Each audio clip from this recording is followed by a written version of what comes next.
Welcome into Ride the Line, the greatest podcast in sports betting entertainment. My name is Tanner Kern, certified G, bona fide stud, and you can't teach that. In this right here, this is G Money Grant Mitchell. We are live here on a Wednesday morning talking about Wednesday games and Thursday night football, and you can't teach that. Bada boom, man, the people in the room. Welcome into Ride the Line, Grant. Are you riding today?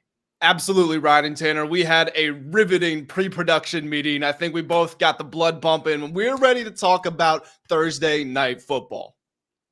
We are ready to talk about Thursday night football. We did have a very intense meeting this morning, but we're feeling good. We're ready to go. We got the TikTok camera live. We got the YouTube camera live. We want you guys to watch on YouTube. So if you are watching on TikTok, as the people start filling in, make sure you go up, link in the description, click that YouTube link, and come show up on the YouTube.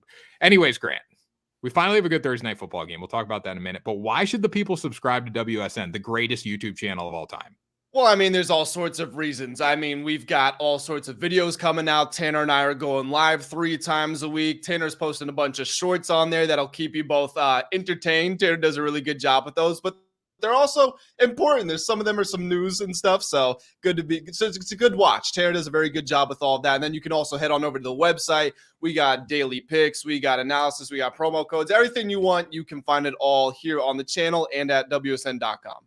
So today I'm going to be talking about Patrick Mahomes' underwear, how he wears the same pair of underwear every single game. So excited for that. And then also maybe a video on Hailee Steinfield, maybe a second video on Hailee Steinfield, that she is the reason that the Bills suck. I don't know if you agree with that, Grant. What's your take there?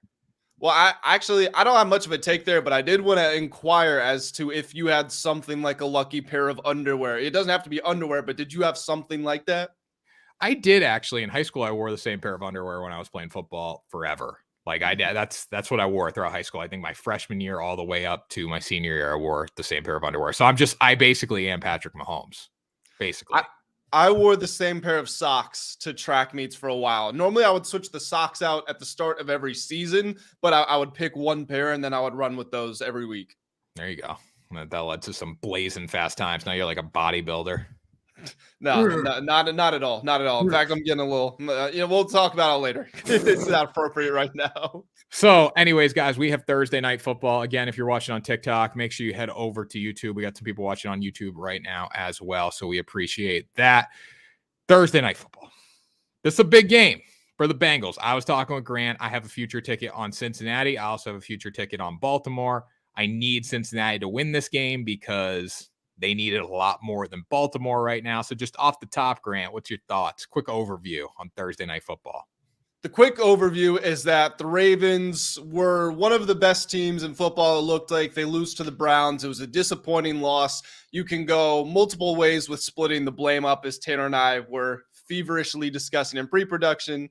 You can blame it on Lamar for turning the ball over in the fourth quarter. You can blame it on the defense for giving up multiple scoring drives when you have a lead, 14-point lead. But anyway you want to look at it, it was a disappointing loss. But the benefit to starting the season so hot is you're still leading the AFC North, which is the toughest division in all of football. You flip it over, you look at the Bengals.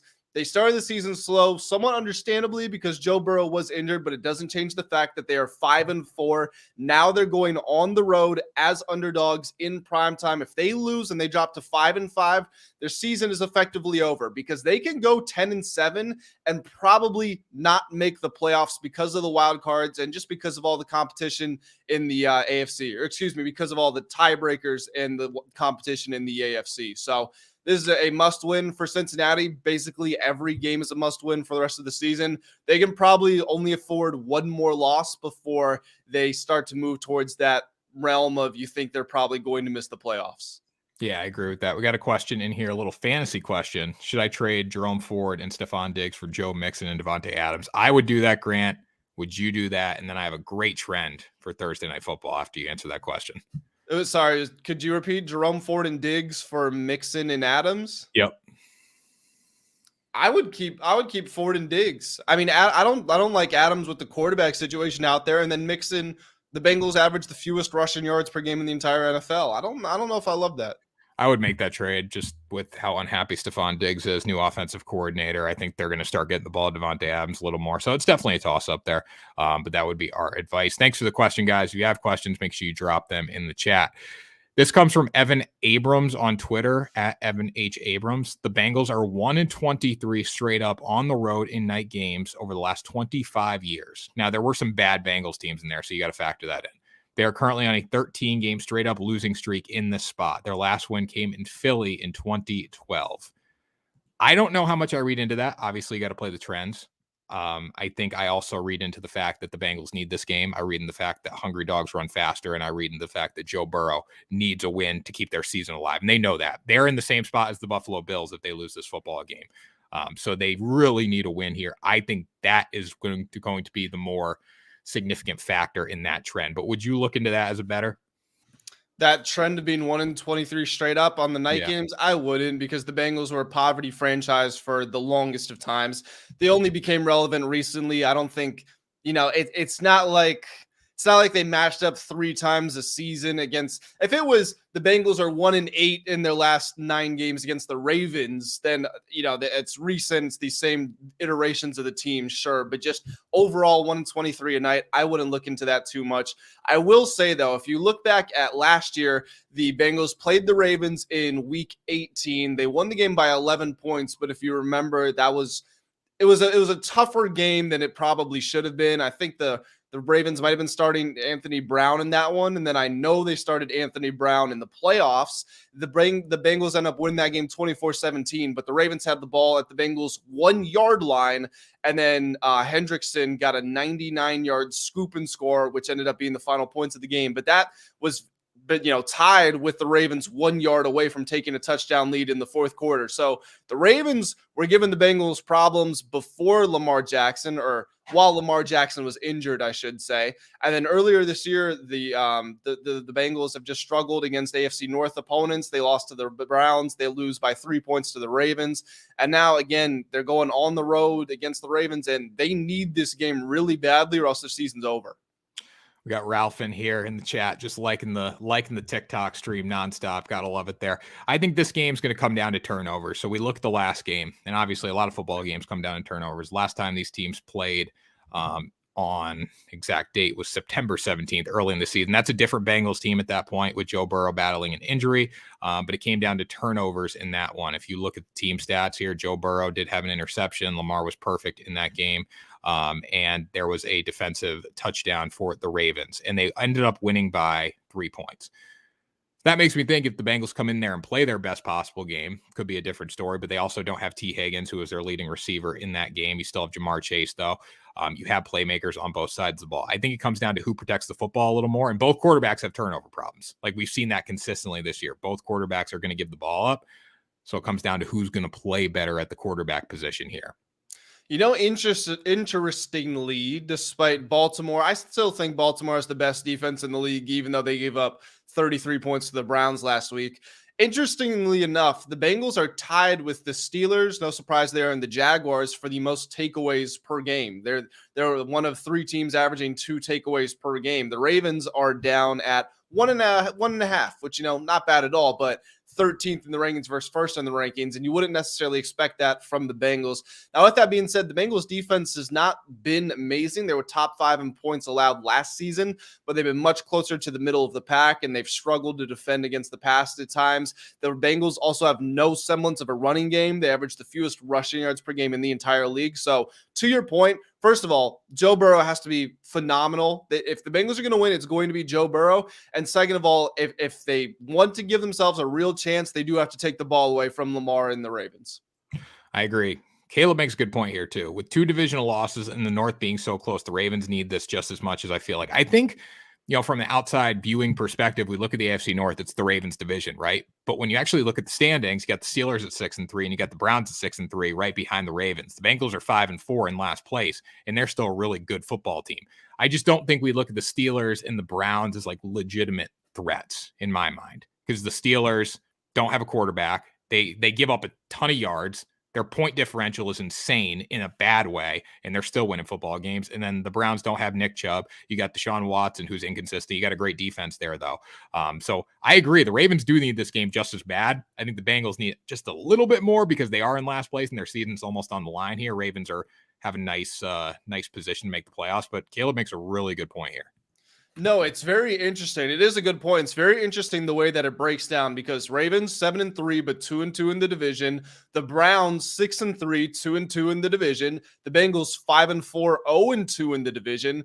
The team that's in the best position, honestly, is the Steelers at 6-3, who are 2-0 against the AFC North. But to your point, Tanner, you feel like they probably have the lowest ceiling of the four of these teams. If you're projecting it out to the playoffs, 6-3, but with a negative 26 point differential, a quarterback who can't really do anything. Running game, yeah, it looked really good last week, but still one of the worst in the NFL. And the defense, even though it takes away the ball, gets sacks, and even scores points for itself, still gives up a lot of points. You feel like the Steelers are probably the worst team in this division, yet they're in the best position. So it is very tough to break down. I wouldn't say that it's a must-win for the Ravens on the simple fact that all of the teams are in rather precarious positions and the Ravens happen to have the record advantage, but certainly they would like to win this game. There's no doubt about it because this division is not a wrap. I mean, the Ravens could finish last. The Steelers could finish last. Any team could finish at the bottom. Any team could finish at the top.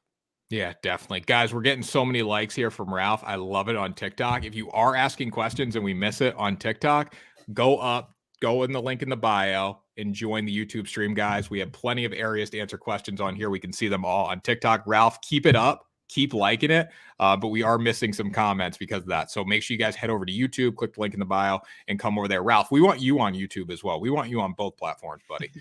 So let's get into the betting lines for this game, Grant. 3.5 point favorite. The Ravens are at home in this one. I'm going to take the Bengals plus 3.5. This pick is not based off stats. That's what I'll say. The pick is not based off stats. It's based off the fact that this is going to be an AFC North tight divisional matchup, I think, that could be decided by a field goal either way. The Bengals don't have T. Higgins in this one, which hurts them, but the fact of the matter is the Bengals need a win. This is like you're betting off the fact that they need a win in this one. Again, divisional matchup should be tight. I think we're going to see Joe Burrow play very well. He's a quarterback that tends to bounce back after a bad game. He was bad last week with the interception, still threw for a ton of yards, but I think this is one where he powers his team to a win, or at least a cover in this one by a field goal. So that's my reasoning for taking them in this spot. Who are you going with? I think you said it perfectly, Tanner. The stats don't really back this pick up, but I'm going to take the Bengals at plus 3.5. I think this is just one of those slugfest AFC North games. I don't think either team is really going to separate from one another. And if there's one real, I think the most tangible criticism you can have about the Ravens, as far as good as they are, they give up a lot of fourth quarter leads. It's been the case. Didn't they give up like 6 or 7 fourth quarter leads last season? They gave up, I think, all of their losses this season. They've given up fourth quarter leads. So that's their problem. I'm not saying that the Bengals will win this game. In fact, in my head, I probably would lean towards the Ravens on the money line. Wouldn't bet it for the value. I think the Ravens will win, but I just don't think they should be favored by more than a field goal. I think this is going to be super close, very nip and tuck. And with Joe Burrow out there, we saw, even though he turned the ball over in the fourth quarter, he was able to put together 2 very late drives. One of them potentially should have been a game-winning drive. If Boyd doesn't drop it, ended up being a game-tying drive. So I don't really think you want to bet against him in this spot. No, and you look at the 3.5, that's so valuable in this game because we've seen these AFC North games come down to a field goal, especially with the Ravens, a team that has a Justin Tucker that can make a 60-plus yard field goal. They'll play for the field goal. They will play for the field goal at the end of the game. So that's another reason to lean towards the Bengals, plus the points here. I wouldn't take Bengals money line yet. If you get into a position in the game where you think they can win, live bet it, obviously, but you're going to get better value live betting than the plus 168. If the Ravens went up 7-0 there, you're going to get plus 200 on the Bengals. If you think they can play with them, that's probably the time to take them on the money line here. Prop-wise or total-wise, Grant, do you have any play there? I know primetime unders are the move, but I don't have a play on the total. I exactly the same as well. Primetime unders have been sensational, hitting over 70% this season, but I'm not gonna go either way with that. I mean, I could see this. I could see both teams scoring 30. I could see this being 14-13. So I'm not gonna go there. I'm gonna take the over on Joe Burrow's passing yards. If they're going to cover, it's going to have to be a Joe Burrow game. Again, the Bengals average the fewest rushing yards per game in the whole league, and you just don't want to run into the teeth of that Ravens front. So I think the Bengals have no choice but to air it out. And, Burrow, if he makes mistakes, he's still going to get a bunch of yards. We've seen it throughout his career. And if he plays a clean game, he's going to have his team marching down the field. Hopefully he should go over.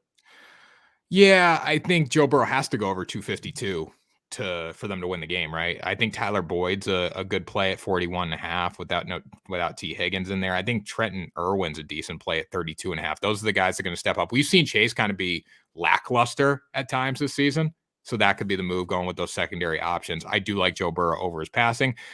I honestly don't hate Joe Mixon over 54.5. We look what Jerome Ford did to them last week, 17 carries for 107 yards. If the Bengals do have an opportunity to run the football in this game, if they lean on the run, which they have this season at times, they've continued to give Joe Mixon the ball when it hasn't necessarily worked. That's a reason that he could get there just off bulk alone. So I would look for him over. I would look for the Bengals receivers over. And then obviously the one that matters is Joe Burrow. If Joe Burrow doesn't go over 252.5, it means they don't win this game or come close to winning this game.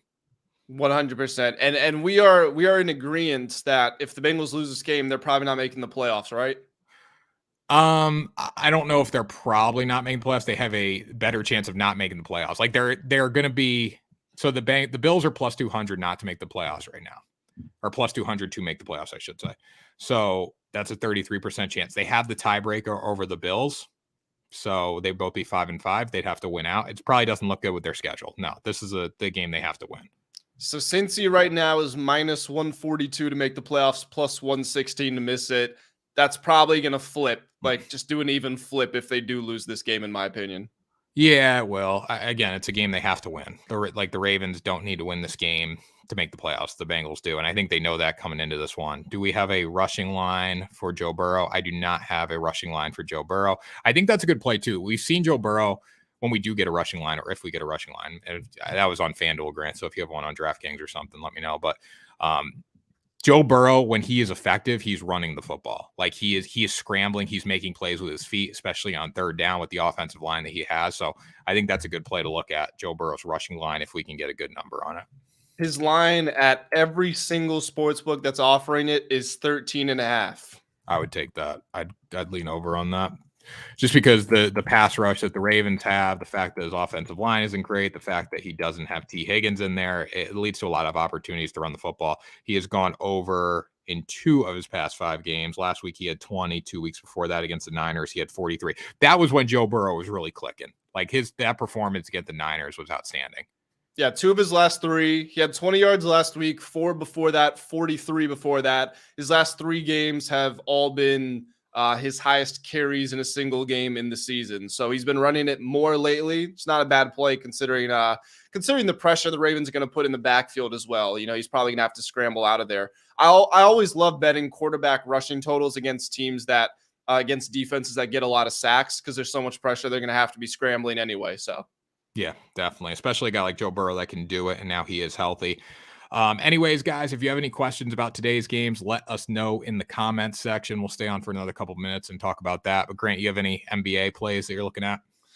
You know what? I had to write well, I shouldn't say I had to. I had the privilege to write the preview of the Sixers and the Celtics for WSN.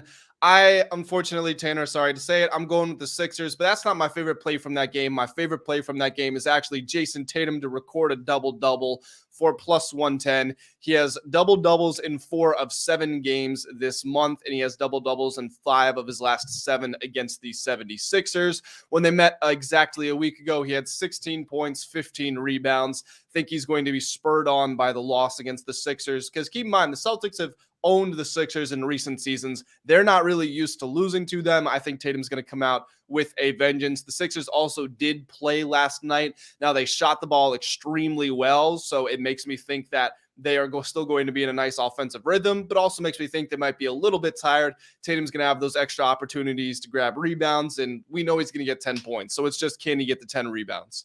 Definitely. Guys asking about college football. Help us out here. If you are asking questions, make sure you come over to YouTube, guys. Give us a subscribe. Give us a like. Click the link in the bio. It's that top link. The viewing experience is much better. We got a game between a little action. Great. Did you see the Mac kick? It was like a 55-yard field goal. The guy hooked like wasn't even close. Why are we trying a 55-yard field goal in a Mac game on a Tuesday night? Why? Makes no sense. He kicked it into the side seating. It wasn't even the stadium, the stands behind the end zone. It was the one on the side. It was embarrassing. Guys, yeah, Maction is always fun to bet. Juju wants the college football locks in here, and then RMFA99 wants some college football picks tonight. I don't think there are locks in Maction. I really don't. If I had to pick a side here, I would lay the points with Ohio in that Ohio Central Michigan game. I think Ohio's a better team. The 10.5 points obviously represents that. Usually we're getting that 10.5 hook. They're trying to draw you to the dog. I think Ohio can win this game by 2 touchdowns tonight. And then Buffalo versus Miami of Ohio. A lot of tickets are on Miami of Ohio tonight at -8.5. Again, I would lay the points there. I'm not taking them. I think the better teams tend to win in action, and I'll take the home teams and lay the heavy points there. Not something that I really want to play though. But one thing to look at too, Miami of Ohio is 7-2 against the spread this season. And then Ohio is 5-4 against the spread against teams that are bad and have been getting a lot of points and just haven't converted there. So appreciate the follow, Terrence Turner, guys. Again, we're getting a lot of people on the TikTok stream now. Make sure you go over, click the top link at the bio, come watch on YouTube. We're live every Monday, Wednesday, and Friday, and we're seeing some more people file in there. So appreciate that. How are we feeling about Washington being underdogs against Oregon State this weekend? Interesting game there, Graham. Have you looked at that one at all?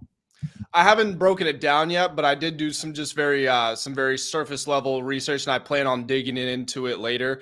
It's definitely an interesting spot. Obviously, a game with massive implications. If you look at the college football playoff odds, the odds makers have Oregon. So it's actually interesting the way it shapes out, because some teams that are favored or more likely to make the playoff have worse odds to win it than other teams. Like Alabama, I think, is a top 3, top 4 team to win it, but they're like 6th or 7th in odds to actually make it. It's just interesting the way it shakes out. But Washington, as we know, undefeated in the Pac-12, ranked 5th right now, already beat Oregon, but it's Oregon that's favored to make the playoff and to win it. So odds makers are expecting Washington to lose at some point, whether it's to Oregon State this weekend, whether it's to Oregon in the Pac-12 championship game, whatever the case may be.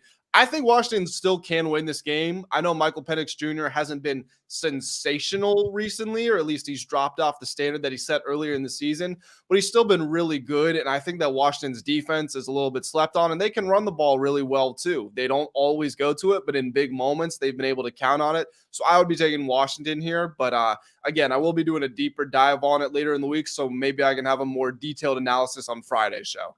Definitely. Guys, again, you want the questions answered? We're going to stay on another couple minutes. Make sure you head over to YouTube. Click the top link in the bio on the TikTok stream, guys, and you will find that there. It's an interesting game just because you look at Washington, like bookmakers are expecting them to probably lose to Oregon in the Pac-12 championship game. I think if they lose, it will be in the Pac-12 championship game.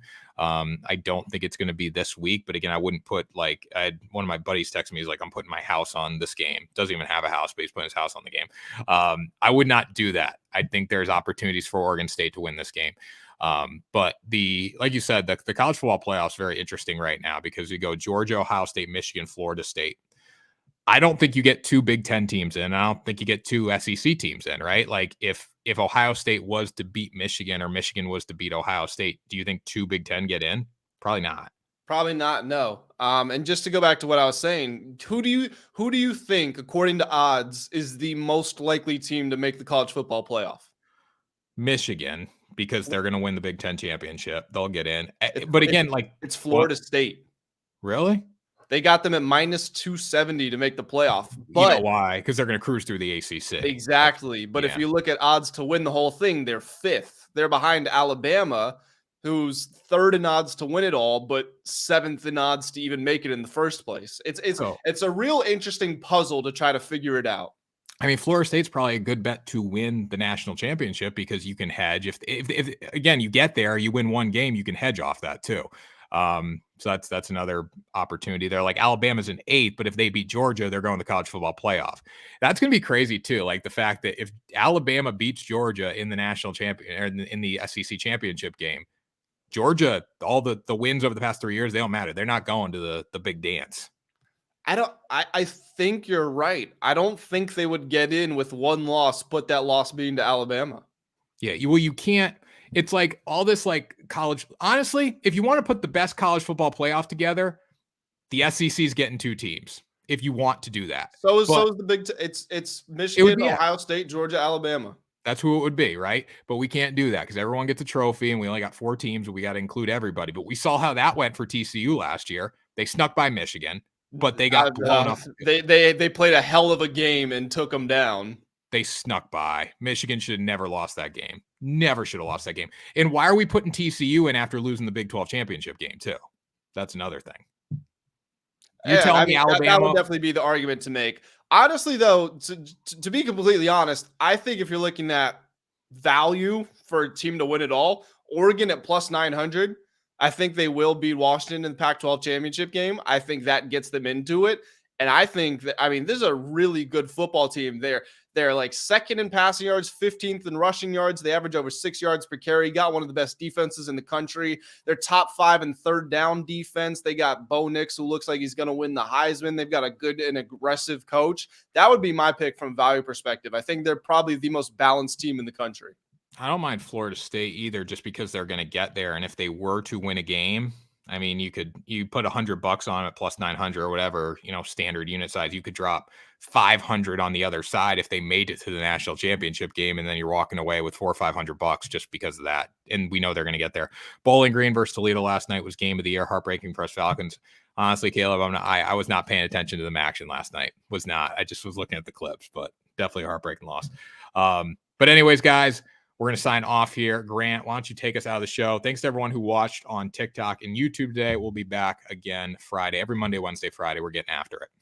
Yep, 100%. Guys, before we get out of here and before you get out of here, do us a favor. Like the video if you did enjoy. Comment. Make sure we know what your favorite plays of the day are. Tell us what you think of our picks. Subscribe to the channel so you never miss when Tanner and I are going live. And we will see you all for Friday's show.